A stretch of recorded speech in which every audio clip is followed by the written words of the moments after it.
আসসালামু আলাইকুম। আশা করছি আপনার প্রত্যেকে ভালো আছেন, সুস্থ আছেন। আমিও আলহামদুলিল্লাহ ভালো আছি। আজকে আমি যে সমস্যাটা নিয়ে আসছি যে আপনার একটা গাভী বাচ্চা দিয়েছে। বাচ্চা দেওয়ার পর ৩ মাস, ৪ মাস, ৬ মাস, ৯ মাস, ইভেন ১ বছর হয়ে যাচ্ছে। এই গাভীকে আপনারা আর কনসেপ্ট করাতে পারতেছেন না। অনেক ক্ষেত্রে দেখা যায় প্রথমের দিকে হিটেই আসে না।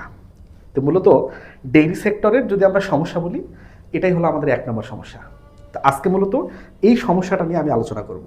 আমি আপনাদের আজকে এই ভিডিওর মাধ্যমে উল্লেখ করব যে আপনারা আপনাদের গাভীকে কিভাবে বছর বিয়ানি বানাবেন। মানে ১ বছরের মধ্যে এই গাভীটা বাচ্চা দিবে, প্রেগনেন্ট হবে, দুধ দিবে, ১ বছরের মধ্যে সব করবে। আমি মূলত চেষ্টা করব উপযুক্ত ওই জিনিসগুলো তুলে ধরার।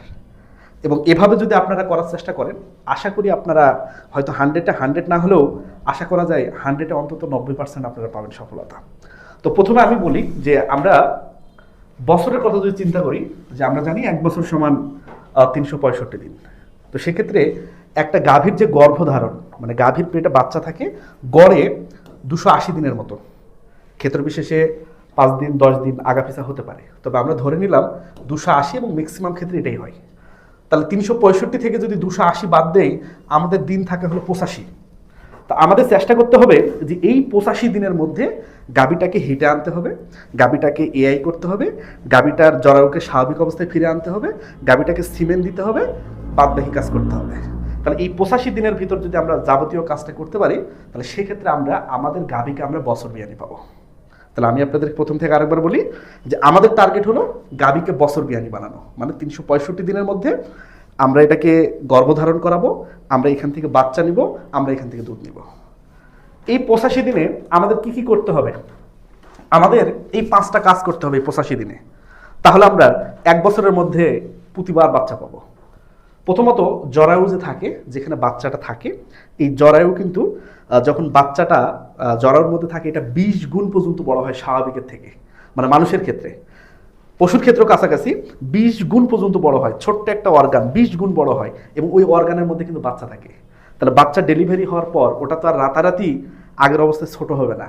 তাহলে এটা ছোট হতে গেলে একটু সময় লাগবে, মোটামুটি ৪০-৪৫ দিন পর্যন্ত সময় লাগে। তবে কিছু ব্যতিক্রম হয়তো দেখা যায়, তবে আশা করা যায় এই সময়টুকুই, যে ৪০ থেকে ৪৫ দিন। ২ নম্বর, এর মধ্যে গাভীটাকে হিটে আনতে হবে। কত দিনের মধ্যে? ৮৫ দিনের মধ্যে। ৩ নম্বর, আমাদের এআই করাতে হবে, মানে উন্নত মানের সিমেন্ট দ্বারা এটাকে আমরা এআই করাবো। ৪র্থ নম্বর, গর্ভধারণ করাতে হবে। যে আমরা অনেক ক্ষেত্রে দেখতে পাই ২ বার ৩ বার ৪ বার আমরা বীজ দিছি, তারপরেও গাভীন হচ্ছে না। তাহলে এই চান্স যেন এসে যাবে না, একবারের মধ্যে গাভীন করাতে হবে, কিংবা সর্বোচ্চ আমরা ২ বার হয়তো সময় পাবো। এই ২ বারের বেশি যদি আমরা পাই, তাহলে সেক্ষেত্রে কিন্তু আমরা এই ৮৫ দিনের ভিতরে আমরা আর এটা করতে পারবো না। ৩ নম্বর, সফল বাচ্চা প্রসব। তাহলে এই ৫টা কাজ যদি আমরা এই ৮৫ দিনে করতে পারি, তাহলে আপনারা মনে রাখবেন যে আপনারা প্রতি বছর একটা করে গাভী থেকে আপনারা বাচ্চা পেতে যাচ্ছেন। এটার জন্য আমাদের কিছু কন্ডিশন ফলো করতে হবে, যে যে জিনিসগুলো করলে এই ৮৫ দিনে বাচ্চা পাওয়া সফল। এবং এটা মাঠ পর্যায়ে কিন্তু পরীক্ষিত একটা জিনিস। মাঠে অনেক বড় বড় খামারিরা এটা পরীক্ষা করেছে, এটা সফল। আমাদের যারা ডাক্তার আছেন ওনারাও কিন্তু মাঠ পর্যায়ে এটা সফল। সুতরাং আপনারা যদি চেষ্টা করেন, তাহলে হয়তো 100-টা 100 না হলো 100-টা 90% সফল। তো এখন আমি দেখি যে কি কি জিনিস আমাদের করতে হবে। প্রথমত, ডাই পিরিয়ড মেনটেন করা। আপনারা অনেকেই বলবেন যে ভাই, ডাই পিরিয়ড বলতে আমরা কি বুঝি? একটা গাভী যদি ২৮০ দিন দুধ দেয়, তো আমরা চেষ্টা করি যে ২০০ দিন পর, যে ২০০ থেকে ২২০ দিনের মধ্যে আমরা চেষ্টা করি যে দুধ নেওয়া সর্বোচ্চ। এরপর আমরা চেষ্টা করি যে বাকি যে ৬০ দিন প্লাস থাকে, ৬০ দিনের মতো থাকে, এই ৬০ দিন আমরা কোনো দুধ নেব না। ৬০ দিন আমরা কোনো দুধ নেব না, মানে বাচ্চা হওয়ার ২ মাস আগে আমরা ওই গাভী থেকে আর কোনো দুধ দহন করবো না। এটাকে বলা হয় ডাই পিরিয়ড। এবং এই ডাই পিরিয়ড করাটা কঠিন, তবে খুব কঠিন না। সিস্টেমেটিক্যালি যদি আপনারা না করতে পারেন, উন্নত মানের গাভী কিন্তু যে নষ্ট হয়ে গেছে, অনেকের ম্যাস্টাইটিস হয়ে গেছে, অনেকের ওলানের প্রবলেম হয়ে গেছে। তাহলে এই জিনিসটা পরীক্ষিত, যে ডাই পিরিয়ড যদি কেউ ভালোভাবে মেনটেন করতে পারে, পরের যে বাচ্চা হবে সেইবার কিন্তু দুধ বেশি পাওয়া যাবে। তাহলে ডাই পিরিয়ড জিনিসটা কি? যে বাচ্চা হওয়ার আগে, বাচ্চা যখন হবে সেখান থেকে ঠিক ২ মাস আগে আমরা দুধ দহনটা বন্ধ করব। এই দুধ দহন যদি আমরা বন্ধ করি, তাহলে পরের যখন বাচ্চা হবে সেক্ষেত্রে কিন্তু দুধের পরিমাণটা বেশি হবে, গাভীর স্বাস্থ্য ভালো থাকবে, বাচ্চা কিন্তু ভালো বৃদ্ধি পাবে। আরেকটা কারণ আমি আপনাদেরকে বলি, প্রথম 9 মাসের মধ্যে প্রথম 6 মাস একটা বাছুর যে পরিমাণ মায়ের পেটে বৃদ্ধি পায়, মানে জরায়ুতে বৃদ্ধি পায়, শেষ 2.5 মাসের মধ্যে তার ঠিক ডাবল বৃদ্ধি পায়। তার মানে একটা বাছুর যদি প্রথম 6 মাস বা 6.5 মাসে ধরলাম 15 কেজি ওজন বাড়ছে, তাহলে পরের 2 বা 2.5 মাসে এই বাছুরটা আরো 15 কেজি ওজন বাড়বে, মানে 30 কেজি ওজনের একটা বাছুর আপনারা পাবেন, যদি আপনারা এই ডাই পিরিয়ডটা মেনটেন করতে পারেন। আর ডাই পিরিয়ডটা যদি মেনটেন করতে না পারেন, ধরেন আগামীকাল বাচ্চা দিবে, আপনারা আজ পর্যন্ত আপনারা দুধ দহন করতেছেন, তো সেক্ষেত্রে কিন্তু বাচ্চার স্বাস্থ্য দেখবেন খারাপ, পরবর্তী সময় দেখবেন দুধের যে পরিমাণ এটাও কম। আমরা জানি এক ল্যাকটেশন থেকে, মানে প্রথম বিয়ান থেকে দ্বিতীয় বিয়ানে আমরা যদি সব কিছু মেনটেন করে বেশি দুধ পাই, কিন্তু কথাটা সবার ক্ষেত্রে সত্য না। আপনি যদি সব কিছু মেনটেন না করতে পারেন, খাবার যদি না দিতে পারেন, যত্ন যদি না নিতে পারেন, তাহলে পরের বার দেখবেন দুধের পরিমাণ আরও কম পাইছেন। তাহলে এখানে সব থেকে জরুরি ডাই পিরিয়ডটা মেনটেন করার চেষ্টা করবেন, বাচ্চা দেওয়ার 2 মাস আগে দুধ বন্ধ করা।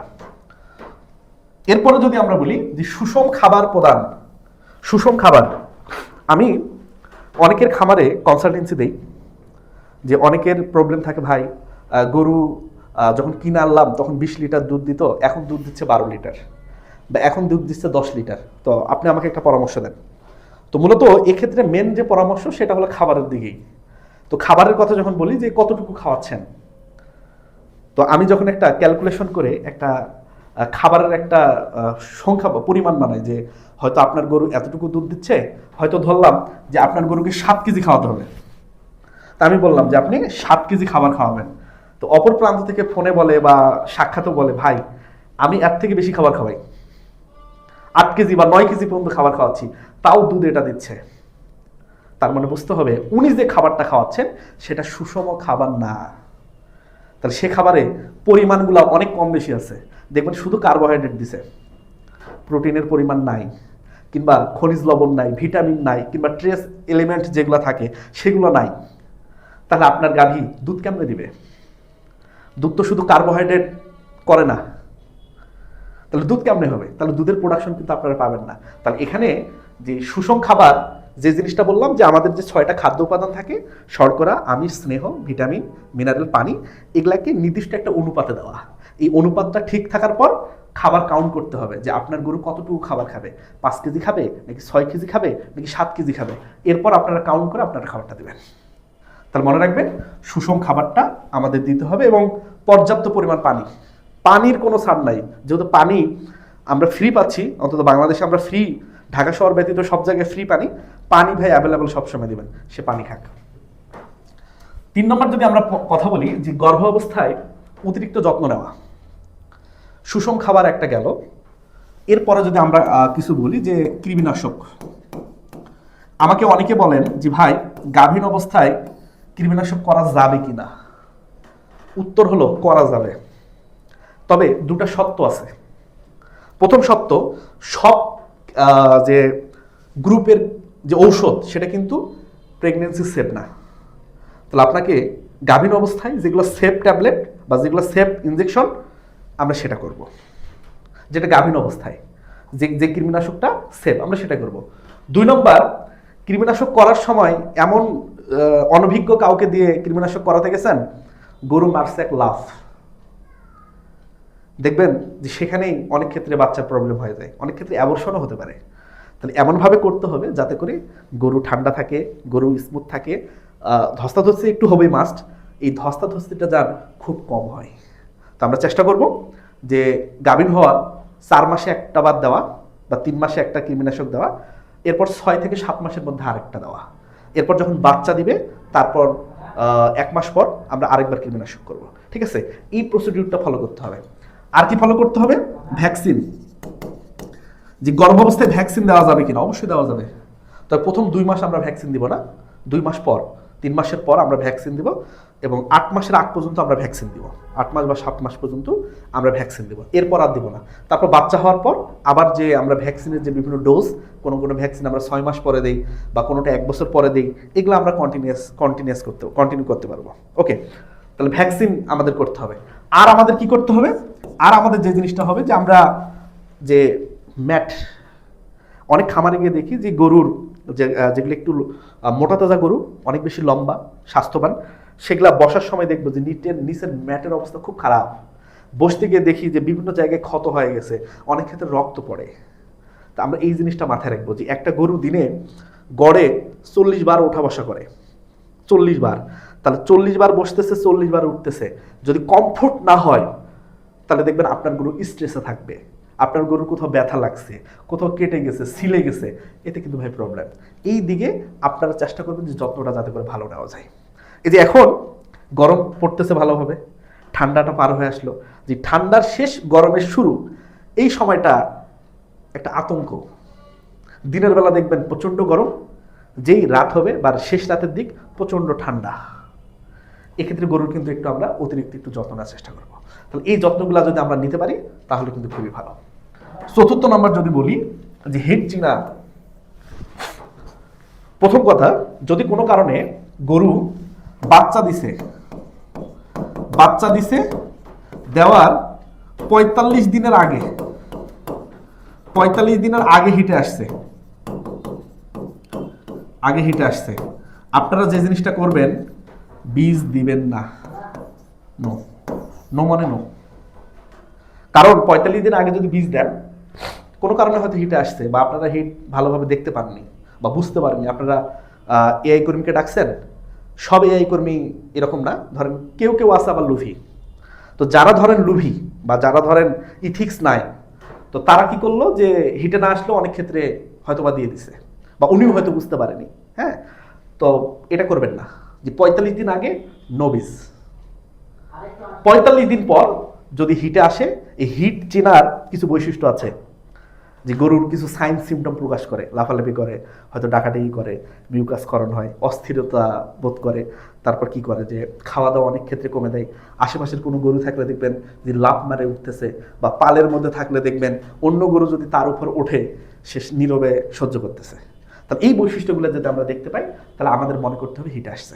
এবং হিটে আসার নির্দিষ্ট সময় পর, যে হিটে আসতে ধরেন সকালে দেখলেন, 1 ঘন্টা পর এআই কর্মীকে ফোন দিয়ে বললেন যে ভাই আপনি আসেন, এসে আপনি বীজ দিয়ে যান। নো, বীজ দেওয়ার একটা সময় আছে, নির্দিষ্ট একটা সময়, যে হিটে আসার মোটামুটি 16 থেকে 18 ঘন্টা পর বা 20 ঘন্টা পর আমরা মূলত কি করি, আমরা এআই করি। এবং উন্নত মানের সিমেন্ট দিয়ে করবেন, অভিজ্ঞ এআই কর্মী দ্বারা করবেন, অভিজ্ঞ, যার হাত ভালো, দীর্ঘদিন যাবত যারা মাঠে আছে, দীর্ঘদিন যাবত এই সেবা করে আছে, এদের দ্বারাই পরীক্ষিতভাবে নেবেন। এবং মনে রাখবেন যে জিনিসটা, যে কোন কোম্পানির বীজ ভালো, কোন কোম্পানির বীজ খারাপ, এটা ভাবার দরকার নাই। কাছাকাছি বীজ, সবার বীজই কাছাকাছি, সরকারি বীজও অনেক ভালো, সব বীজই ভালো। মনে রাখবেন, আপনার এলাকায় যার হাত সবচেয়ে ভালো, সেটা যে কোনো কোম্পানির হতে পারে, সরকারির হতে পারে, যার হাত সবচেয়ে ভালো চেষ্টা করবেন তার দ্বারা বীজটা দেওয়ার। এতে করে সফলতার হার অনেকাংশে বেড়ে যাবে। আর বীজ দিবেন মূলত 2 বার, বীজ দিবেন 2 বার। এটা আমি আলোচনা করবো আরেকটা ভিডিওতে। এরপরে যদি আমি বলি আপনাদের ভালো সিমেন্ট দ্বারা করা, কিছুক্ষণ আগে যেটা বললাম, ভালো সিমেন্ট যে কম টাকায় বা অনেক ক্ষেত্রে লোকালি অনেকেই সিমেন্ট দেয়, লোকালি অনেকের আছে, আমি শুনেছি যে লোকালি বা কম টাকায় সিমেন্ট দেয়, এগুলাকে একটু এড়িয়ে চলতে হবে।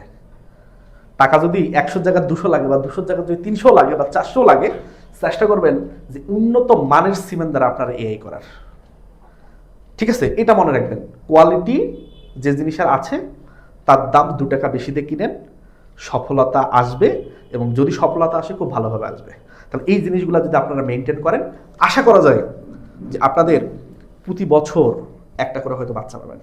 তাহলে আমি প্রথম থেকে আরেকবার একটু বলি, 365 দিনের ভিতর গর্ভকাল 280 দিন, এই 280 দিন বাদ দিয়ে বাকি যে থাকে 85 দিন, এই 85 দিনের ভিতর আমাদের যাবতীয় কাজ করতে হবে। কি কি করতে হবে? গাভী জরায়ুকে স্বাভাবিক অবস্থায় ফিরে আনবো, ঠিক আছে, এরপর হিট শনাক্ত করব, তারপর এআই করব, তারপর গাভীন হবে, তারপর স্বাভাবিক যে ডেলিভারি সে ডেলিভারি হবে। এবং এগুলা করতে গেলে আমাদের মাথায় রাখতে হবে যে খাবারটা ভালো আছে কিনা, ড্রাই পিরিয়ডটা আমরা ভালোভাবে মেনটেন করতে পারছি কিনা, গর্ভ অবস্থায় অতিরিক্ত আমরা সুন্দরভাবে যত্ন নিতে পারছি কিনা, উন্নত মানের সিমেন্ট ব্যবহার করতে পারছি কিনা এবং ভালোভাবে হিটটা শনাক্ত করতে পারছি কিনা, এগুলা করলে আশা করা যায় আমরা বছর মেয়াদি একটা বাচ্চা পাবো। তো আপনারা ভালো থাকেন, সুস্থ থাকেন, ভিডিওটা একটু ছড়ায় দেন। আল্লাহ হাফেজ।